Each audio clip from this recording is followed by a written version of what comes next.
Every team, every topic, everywhere. This is Believe. Welcome to Zero Dark Nerdy, the world's most notorious pop culture podcast, brought to you by the Believe Podcast Network, the #1 podcast network for professionals. I want to thank each and every one of you for joining us today. We are very excited to be interviewing one of our favorite bands of all time, Phantogram. That's right, Phantogram is in the building with us. We're going to get this party started here in just a little bit. But again, be sure to like, subscribe, follow on all formats, and we hope you enjoy this episode.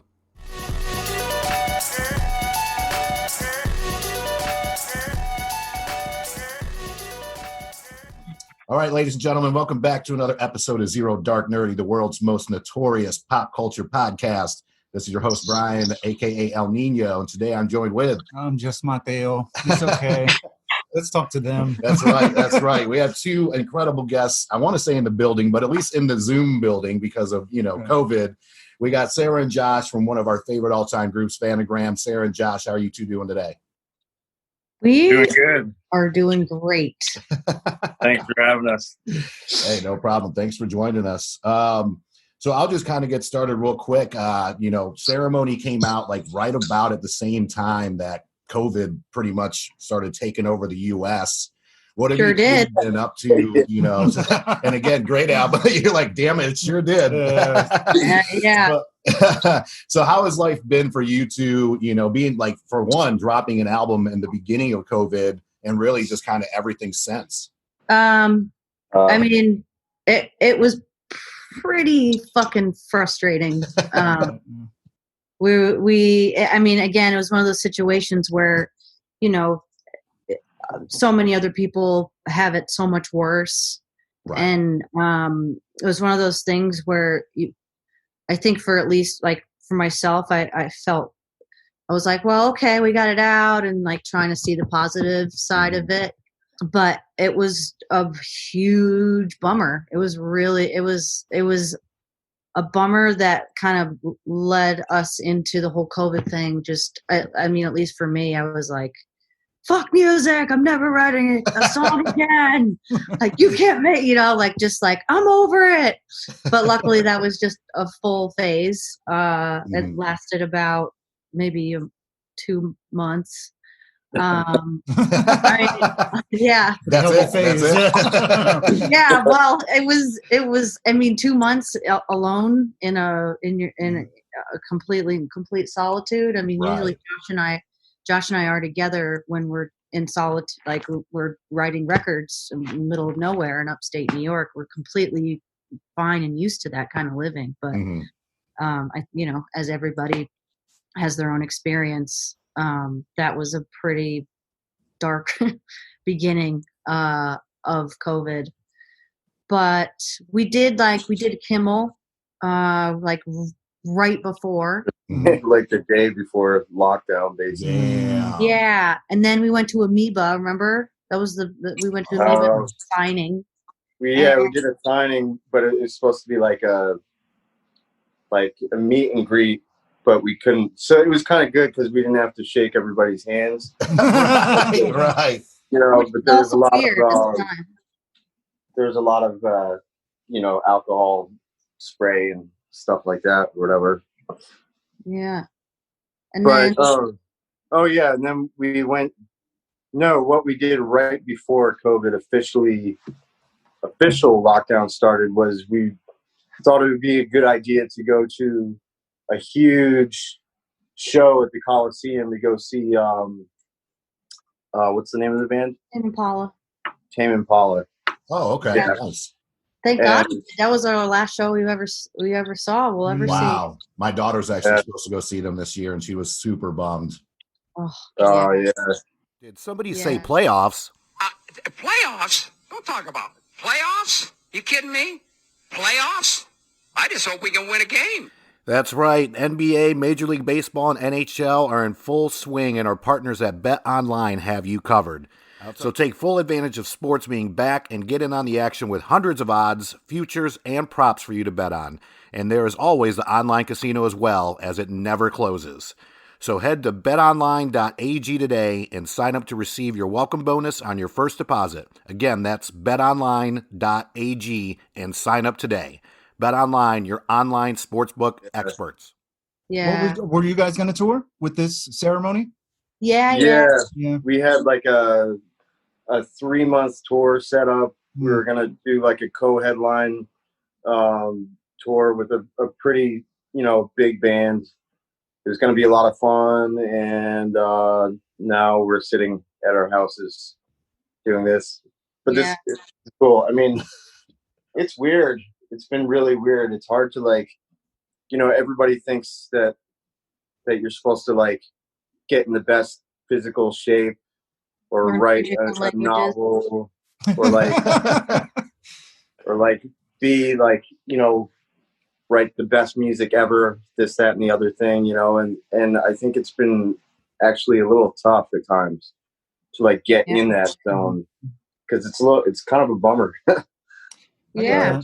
Well, talking about the best music ever, I mean, Ceremony is incredible lyrically. Thank you. That's great to hear. Awesome. Very awesome. This is the fourth person that we've talked to about the album that came out, so that's great. I'm glad you like it, though. No, I love it. Yeah.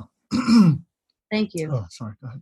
So, speaking of that, we thought, 3 was going to be hard to beat because to us, and one of the questions we have from fans, literally, there was like 5 or 6 people that were like, can you just ask them why they're so awesome?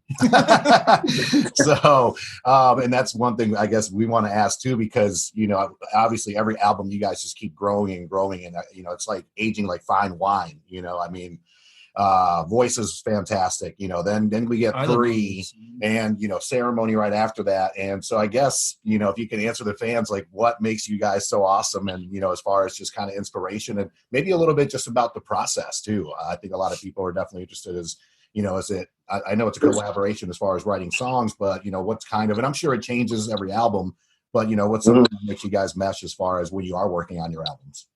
And out from a lot of different bands is that we've modeled ourselves after bands that we truly admire that kind of change a lot. They don't just stick to the same program.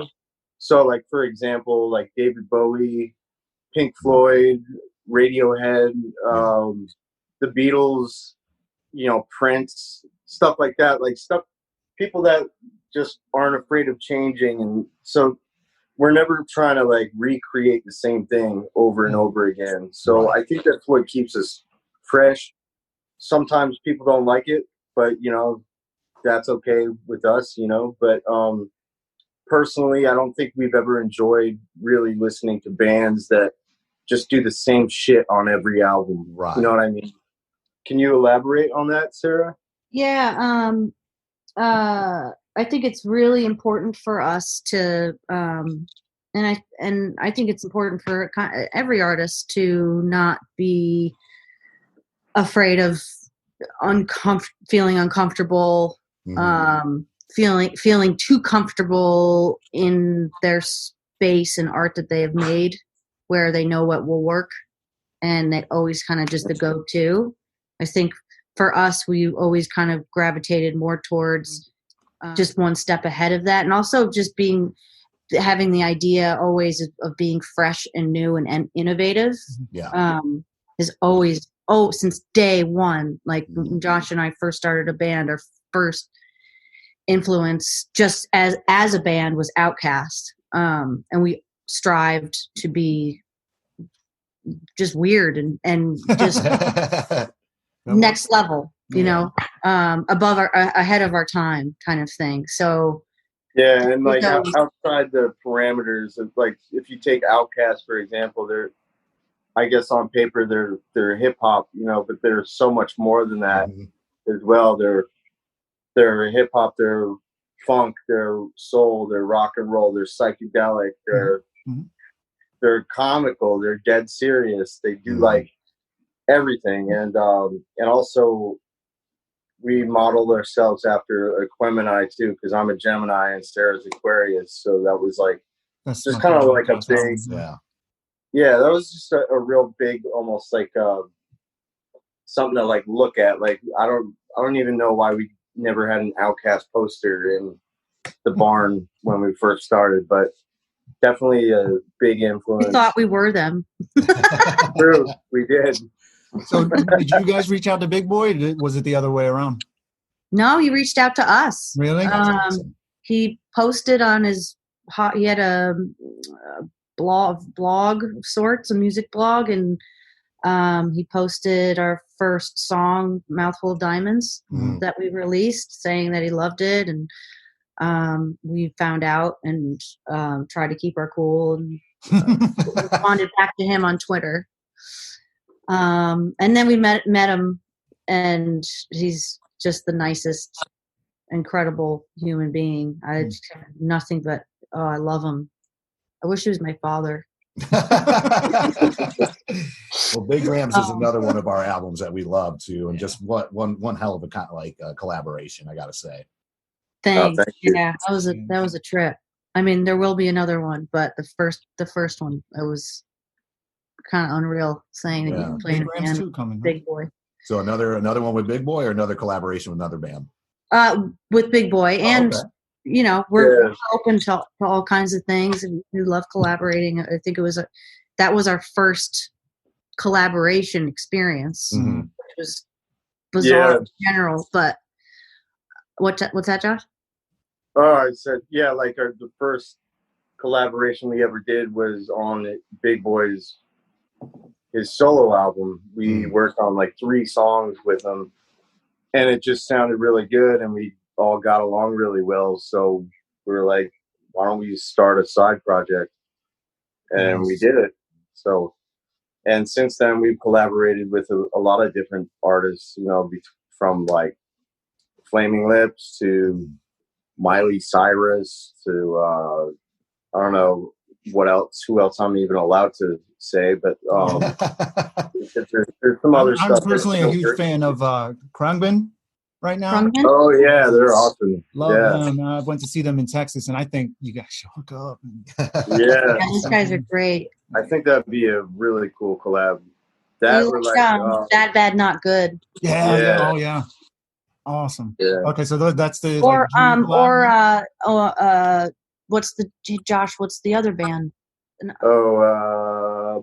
Budos band. Budos band. They're fucking dope. You gotta check Budo. If you like Khruangbin, Budos band is fire too. Right on. Sorry for yelling. What questions you get? Oh man. Quit screaming at everybody. I can't. Oh wait, we can take it. How'd you guys land on "Take Me Home"? How'd you do that? The Phil Collins. Oh yeah. That was what was it? now The Time Is Now. Yeah, we worked with Chris Carmouche, one of Outkast's producers that we met when we were working with Big, and yeah, we flew back down and recorded that with him. It was fun. No, we finished it with him because I remember starting it.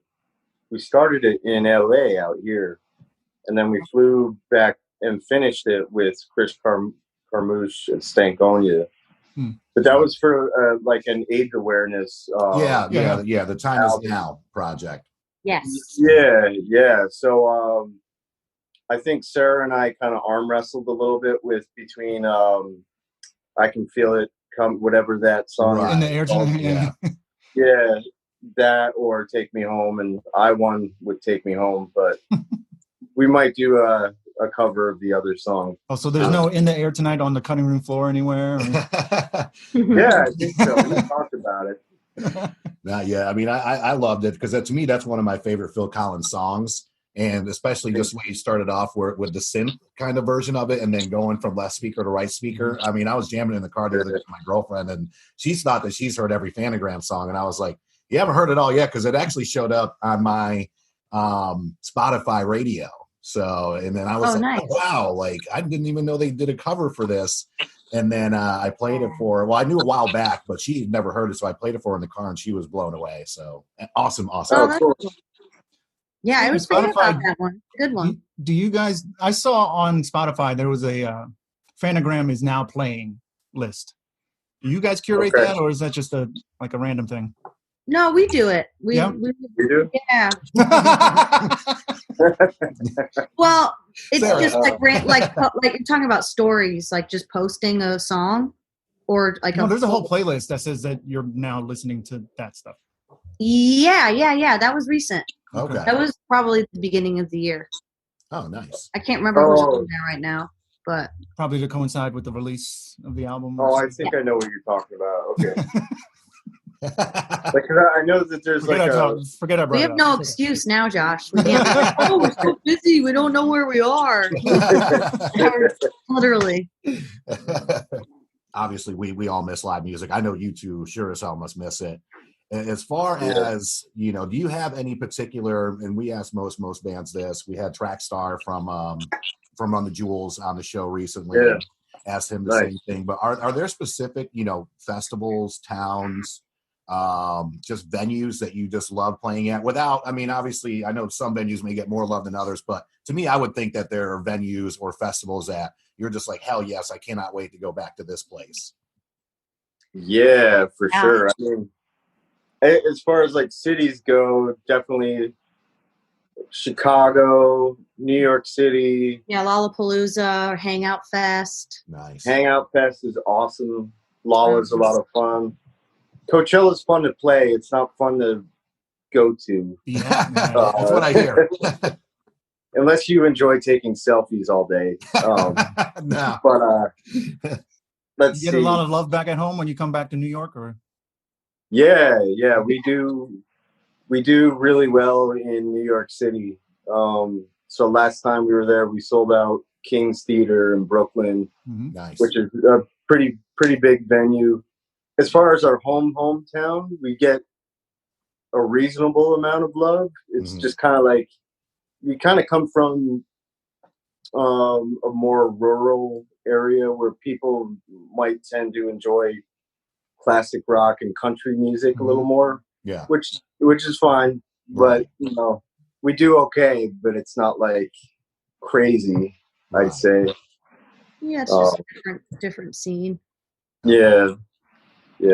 All of our friends and our family, everyone, they all come out to support us, and it's like a big reunion, and it's nice to be able to play those songs. Yeah. For them. Is this also where you record at the barn? Yep. Okay. Yep. Yeah. So where in upstate is that? I actually grew up in upstate New York in a little town called Johnson City, but I always told people Binghamton because it was on the map. Okay. So we're a little bit more north of there, near Saratoga Springs. Oh, okay. More rural, more closer to Vermont. But, gotcha. Yeah, you're Saratoga, right about the rural part. Yeah. Also, other cities like Austin, Texas is amazing. Like, I just like there are certain things that I look forward to about a lot of different cities, like especially even the food. Yeah. Like part of I love like going to Austin so we can get like really good barbecue and stuff like that. Don't forget about Montreal and their what is the cheese? What is the poutine? Poutine, baby. Oh, the fries with the strip clubs and poutine. Yeah. No particular order. Strip clubs, baby. One of my old roommates was Canadian, and he always made poutine. And I'm like, dude, I'm gaining like 5 pounds a week on this shit. Yeah, that's true too. Yeah. So, what do you got? So we are a pop culture podcast. We cover everything from movies, video games, music, of course, this, that, and the other. Whether during COVID, especially, I know there's a lot more people watching TV, but even before like COVID, what are some of your pop culture likes as far as, what kind of movies do you love? Obviously, some bands, if you're gaming, doing anything like that, like what are some of your pop culture likes? So that's another question that the fans wanted to know is what do they like? So I can help relate to them a little bit more besides just love their music. Anything that has Nick Cage in. Okay. Okay. We Love it. We are all about Nick Cage. Have you seen pop Mandy? culture. Yeah, Mandy was incredible. Mandy was awesome. It's it's a really good movie to get high to, or take some acid to, whatever you want. Pop. What is pop culture? Let's see here. Yeah, I mean, it could be anything at all. Books, just whatever you like. Well, we love movies. We're very visual. We're visually influenced when we write. So always watching a surreal kind of just dreamy, weird, creepy, dark kind of movie is always A24. I was gonna say like A24 films.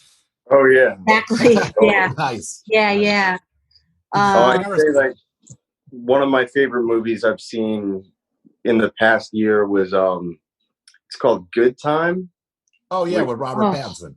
Geez. Yeah, that was great. I loved that. Dark. Yeah, super dark. Sarah and I like playing this game together called Overcooked. Have you ever heard of it?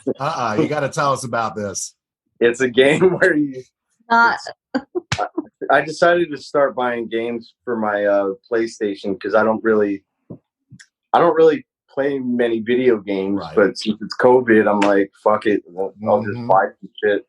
So I bought Overcooked, and you just run around making like dishes, and you can't. So you're in a restaurant. You're in a restaurant. You're in a kitchen. Josh and I. Sorry to interrupt, Josh.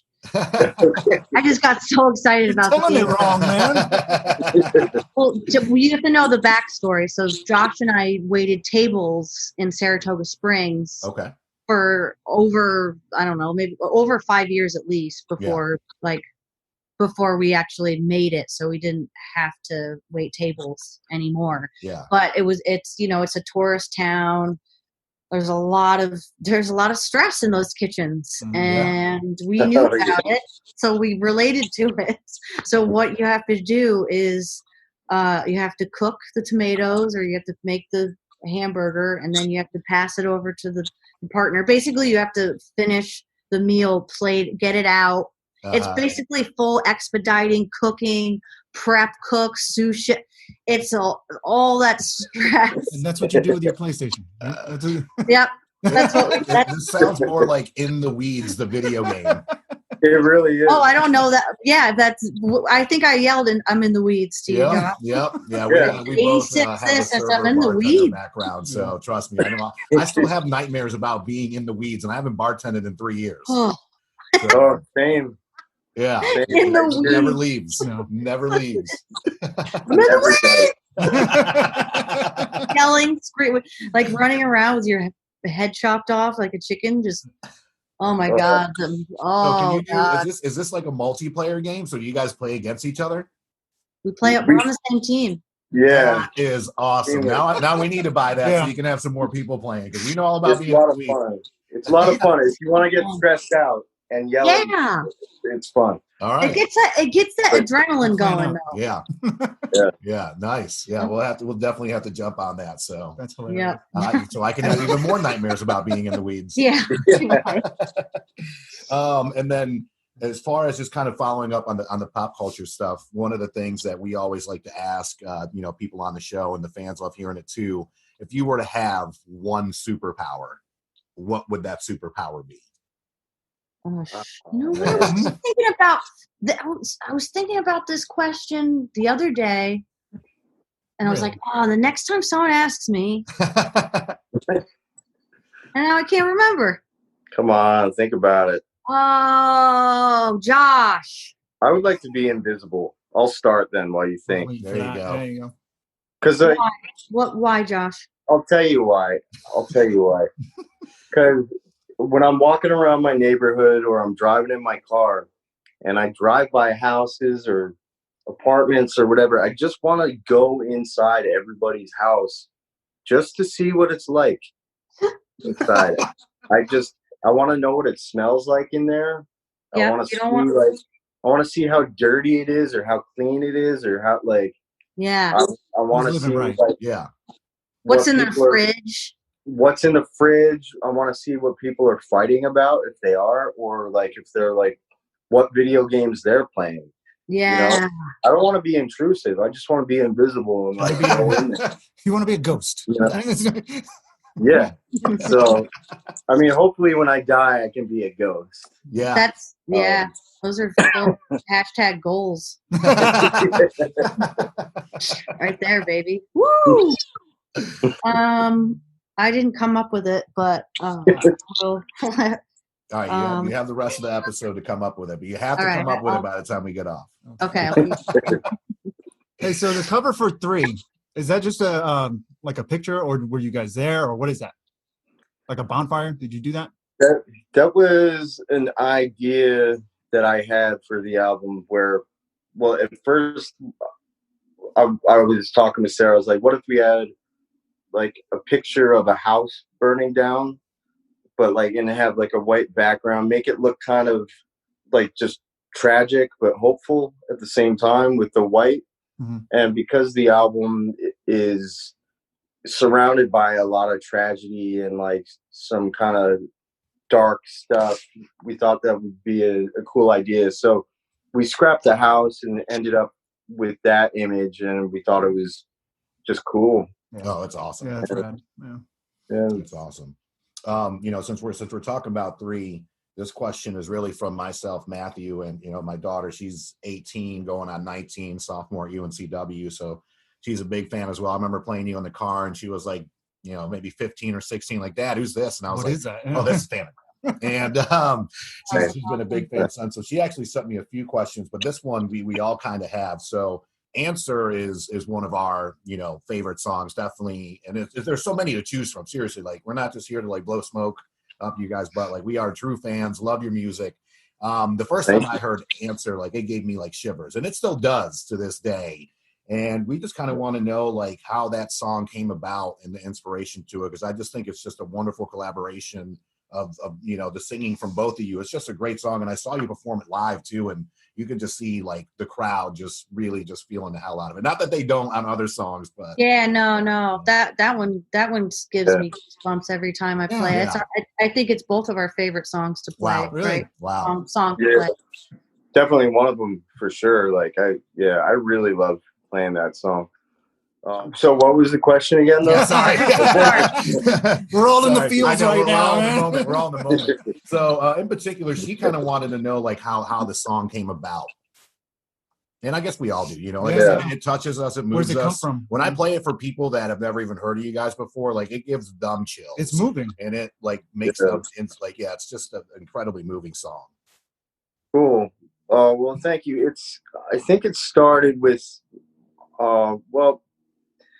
so a lot of our songs kind of like come together differently over time, and it's a combination of some ideas that I had a long time ago before the band, even before Phantogram.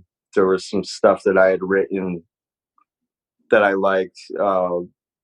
It was like "Be with the one that you love," right? Yeah, that line and that kind of phrasing and all, and the chord progression there. But then, fast forward 15 years in Phantogram, and I end up sampling something off a different record that I can't mention. That sounded really cool, and then we decided to replay it on piano, and it all just kind of came together, and we wanted to make it like give it a nice big build and explosion. Mm-hmm. And I really love the way it's sort of like in a way, like a dialogue between the two of us. Mm-hmm. And it's magic, man. It's it's magic in the form of a song. That's for damn sure. It's magic. Thank you. Yeah. Who's your favorite Wu-Tang member? Oh shit. I know we said it wasn't going to be like 60 minutes, but we have like the pop culture 60-minute questions. I mean, either way, you're not wrong. Right. So there's no wrong answer here. Yeah. Yeah. Well, I'm just going to go ahead and say Ghostface. Like Supreme Clientele is one of my favorite albums of all time. I think. Are you guys down with that? You guys with me? Absolutely, on that? 100%. 100%. Liquid Swords is great too. Close second. There's you know, but yeah, I think and I love Raekwon. I love all of Wu-Tang, you know, Inspector Deck, but Supreme Clientele is just too important to me of a solo album to deny. Yeah. I will have to say Method Man for me. Nice. Okay. Because of his charisma in Wu-Tang, but also when he released that album, I think Level Extinction. No, that's Busta Rhymes. What was the one in that late '90s with like? There was an album. It was with Janet Jackson. It was after Tikal, Judgment Day or something like that. Yeah, Judgment Day. Yeah, that was one of my first hip hop albums that I would just listen to front to back, just like trying to learn the lyrics and not try and sing them in the mirror in my room or anything. But Thanks for that. And ODB, of course. Oh, R.I.P. Yeah. ODB wrote one of the best lines I think I've ever heard. And I don't got a little problem with you fucking me, but I got a little problem with you not fucking me. It doesn't get much better than that. You cannot. Okay. No, you cannot. Love it. I mean, he didn't get burnt once by gonorrhea. He got burnt twice by gonorrhea. There's no problem happened about it. It was only gonorrhea. Lord, made it seem like he had the flu. Two things that I wanted to mention that also touched me, like Answer does. On Mr. Impossible, whatever it is in the beginning, if it's horns or it's synth, I don't know what it is. Don't tell me. I want to rock with it as if it's horns because it blares and I love it. On Pedestal, you said you can make a hospital lovely. Now, I don't know if you know my story. I had a heart transplant in 2017. Oh, wow. And I spent about a year in the hospital because anything that could have gone wrong went wrong. Now I look at people and I'm like, thank you for coming. You made the hospital lovely. And I also look at people and I'm like, damn, I would rather be in the hospital. It's so much lovelier than talking to you right now. So it's a bit of a double entendre for me. Double entendres. And thank you. Yeah. That was just a comment. Yes. That's crazy. Wow. That's not. God bless you. Glad you're. Thank you. How long ago was it? 2017. Mm-hmm. Actually, my heart failed the end of 2016, and then I spent most of 2017 in the hospital. I was open 3 times. Mm-hmm. 3 times? So he was actually the big inspiration for us to start the podcast because I was going through a breakup at the time, and I was like, I need something to kind of get my mind off this. We both suffer from depression, anxiety, the whole 9 yards, and I'm like, what can I do to, pick him up? And I was worried because I was like, listen, we talk about music, movies, everything all the time anyways. Why don't we go ahead and start a podcast? And, he was still resting because he got these plates, right there on his rib cage to keep everything in. And so he gets up and I'm like, oh, and he was like, yeah, that's an excellent idea. So he was a big inspiration for us starting the podcast. So, and like I said, you guys have been, you're definitely up there as one of our favorite bands, if not our favorite. So this means a lot to the two of us. So thank you. Absolutely. I was listening to you guys a lot in the hospital and had some really cool nurses that knew who you were too, and which was rare. Like, I pride myself on, my music catalog and talking to people. Also get it. It's totally. That's the best part about our fans. I think they're diehard fans. So when you meet somebody who is a fan, right. And you're not just getting the generic questions like, well, tell me about the album. And I mean, even though you want to know who your inspirations are, I'm sure you can tell when people interview you that they're just going down their checklist of what they ask everybody else. Right. So those are the worst. You can have a beer with us. Next time you're in North Carolina, would love to rock with you. A girlfriend of mine at the time, I wasn't able to go, but she saw you guys at the Fillmore in Charlotte, and she was sending me a couple video clips. This was back maybe 2015, something like that. And I think I had my daughter for the weekend or something, and we just weren't able to make the trip. But I do believe you were here in Raleigh last year for Hopscotch Festival. Yeah. Yeah. So, that and was then, a fun of one. course, I was out of town for that. So I've yet to Was see that you outside? live. That was outside, right? Yeah. It was like it was like a two-day thing. Run the Jewels was there the year before. You guys were one of the main ones on Sunday night, along with Little Brother at the other venue. So it's like multiple venues. But yeah, I believe it was at Red Hat in Raleigh, which is one of our favorite venues because it's like an amphitheater, but it's not. You don't feel like you're 300 yards in the back. Yeah, for sure. Yeah. Yeah. Remember that one? I think churches played. Yes. Well. Yeah. Yep. Yeah. Yeah. That's correct. I do have one more question from my daughter, and I'm actually going to read it to you how she sent it to me verbatim. She was like, so this is to you, her speaking to you. Would you accept a storyboard for a music video for one of your songs by two super dope UNCW film students? Yeah, absolutely. Right. Yeah. Awesome. I'll be sure to let her know. And that was We're actually all about it. Our favorite music video ever was handed to us from somebody who was just like, "Hey, I loved your funeral pyre." Nice. We're not in it. We had nothing to do with it. It was just what he made, and he sent it to us and was like, "Hey, just want you to see this." And we ended up using it and releasing it. It's my favorite one. That's awesome. Yeah. So send it away. I will be sure to let her respects know. art. It's just, if it's dope, Yeah. it's dope. Yeah. Mm-hmm. It works. Yeah. We got like an intruding question, kind of. Fucking go for it, bro.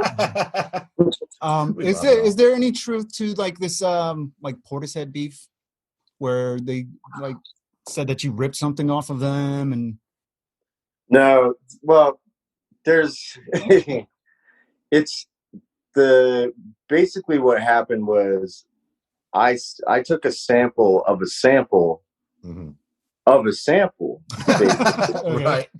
So no matter how you break it down, it just like there was no way to like really fight it. So everything's good. There's no beef or anything like that. It was just kind of like a miscommunication by somebody who was maybe a little older and ornery, but everything's good and cleared up with that. Good. Yeah. He asked me about that yesterday. I was like, I've never heard of that. There was never any. I like you guys both. Like I don't want to have to burn their stuff. I don't want to delete their catalog. I mean, we love Portishead. Like Third is probably one of my favorite albums. It's such a good album. It is good. Yeah. So yeah, I can't diss on them for sure. Right. Unless they do that again. This is your warning. Who came up with Phantogram? Because there was another name before Phantogram, right? Yeah. Oh yeah. We got two names too, so we get it. Who's Charlie? Yeah, and we spent. Oh, Charlie. Who's Charlie, Josh?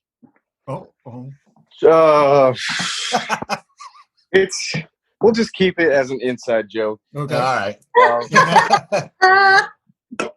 Basically, we didn't have enough time to come up with a name. We had music, but no name. Right. So, and then like we wanted to release music, but you can't just release music without a name. And also, we started booking shows with barely any songs written and no name. So we had that. And then once people started taking interest in our music, like on a bigger scale, we're like, hold up, like, why don't we come up with a name that we actually like? And we thought about it for like at least 2 months. And finally I was like, what about Phantogram? Like maybe this idea of like a telegram from another dimension. And like we started like kind of like looking into the meaning of Phantogram, like it's an actual real thing, like an optical illusion, and it worked, so we just went with it. Yeah. I just recently found that journal with all like the list of all the names that we were trying to come up with. That's awesome. Oh yeah. Yeah, like Ghost Hands, remember? Mm-hmm. We had some that, Psychic Divers. We were thinking of naming our band. We were actually thinking of naming our band Eyelid Movies. Oh, yeah. Gotcha. From Obviously, before the album was even finished. So we were kind of in the same situation when we first started. We were so excited to get in the studio. I'm like, look, if we spend months, trying to figure out a name, we're never going to record shit. So our first name, I try to get cute with it. I try to combine multicultural and pop culture. So it was multi-poptural, which, was cute, but like people would butcher it all the time. And I would keep saying it. So finally we just took it up to a vote with our fans. And I forgot what the list was. It was a ton of stuff in there. And, I think I just got done watching Zero Dark 30. And I was like, well, Zero Dark Nerdy sounds kind of cool. And we put it up for a vote and it won like 81% of the votes. And I'm like, that's it. That's what we're going to be. And then we're just going to keep it moving. So, but the whole time we were multi-poptural, I was like, we got to come up with something new. But at the same time, I'm like, we have to keep recording episodes. So you don't always hit it out of the park on the first one. Yeah, totally. And I do want to give a big shout out to my good friend, Angela out there.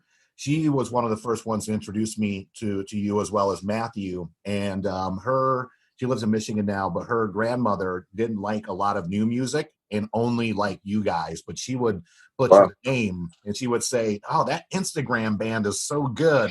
So I wanted to give Angela a big shout out and, RIP to her grandmother, but you were one of the only new bands that like after 1980 that she even messed with. So that's great. Wow. Hey, well, that's awesome. That's great. That's hilarious because Phantogram, I mean, that was even before Instagram. Right. That was years before, right? I don't even remember when Instagram started. But I remember when Instagram came out, I was like, man, this is dumb. Up.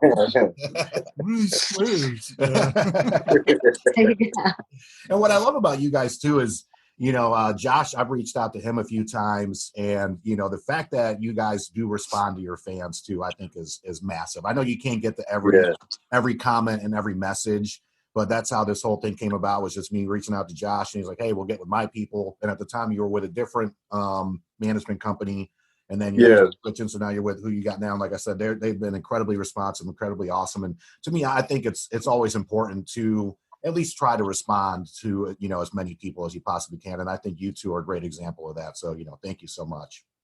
Thank you. Yeah, we try, like you said, it's hard to like keep up with everybody, but I know that at least when I was just a fan of bands, or like even now, if I reached out to somebody that I admired, it would mean a lot to me if they got back. So, Well, this is, like I said, a dream come true for us. So, the next time, once COVID's over, we'd love to see you live. Hell yeah. Hopefully get to meet we'll have a beer. Yeah. Love to have a beer with you. Anytime you're in the Carolinas, definitely let us know. But we definitely appreciate your time. Everybody go out and get Ceremony if you have not gotten it yet, as well as the rest of their catalog. And you can pretty much find your music pretty much everywhere, right? iTunes, Spotify. Yeah. And, of course, check out the website. You guys got that awesome merch out there. And that's just Phantogram.com, correct? Yes. Yeah. So perfect. Any shout outs that you guys want to give out to, whoever, friends, families, whoever before we sign off, and we'll stop recording and just, catch up here in a little bit. Well, I just want to give a shout out to Sarah over there. Hi. And I haven't seen you in a week, Josh. I know, it's been a whole week. How's Leroy and Carl? They're all right. They're itchy and scratchy, I call them now. Okay. My new pets. They just scratch and itch all the time, but they're good. My pet turtles are good. My koi fish pets are good. And that's it. That's all I've got. I made spaghetti last night. I was going to send a picture. Josh is obviously because we're best friends, but he's the only person that I talk to on a daily basis. Like we catch up, we use FaceTime, and talk about absolutely nothing That's during awesome. this During all lovely this. time in our lives. Yeah. So lucky to have you, Joj. Likewise. Nothing. Oh, we can't let you off the hook this easy, Sarah. We need the superpower. You forgot. Yep. Yep. Fuck, man. What was it? It was so good the other day. I mean, flying, teleportation. Teleportation would be mine, just because. Nice. I want to be able to get to wherever I get to, just like that. That would be great. That would be great. I have a feeling it was. I feel like we have the same one, Josh. Because Really? we look through people's windows. Yeah. Yeah. Watch out for Phantogram peeping in neighborhood near you. Is that the name of the next album? Creeping through windows. Is that Well, again, hang out for a second. We're going to do the sign off here. Okay. Thank you guys for listening to another episode of Zero Dark Nerdy. Again, the world's most notorious pop culture podcast. Big shout out to the Believe Podcast Network. That is BLEAV. Of course, like, subscribe, follow, all that fun stuff. And we'll catch you on the next one. Listen to Phantogram by Ceremony. There it is. Peace. Amazing.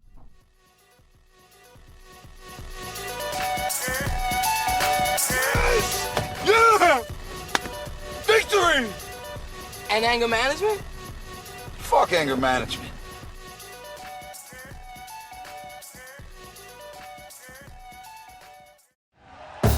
Thank you for listening to Believe. You can show support to your host by subscribing to the show and giving us a 5-star rating on your preferred platform. Check us out at Believe.com and search for BLEAV on YouTube. Hey, it's Michelle Beadle. That's right, the Michelle Beadle. You're welcome. You love talking about sports. I love talking about sports. You know the only thing cooler than talking about sports? Sports! And right now, all your favorite sports are on Sirius XM. I'm talking every NFL game, every game from the NBA, NHL, MLB, every NASCAR race, golf major conference college sports, and all the top games in the WNBA. If it gets your heart pumping, it's on Sirius XM. So start your free trial of Sirius XM today. Visit SiriusXM.com/believe.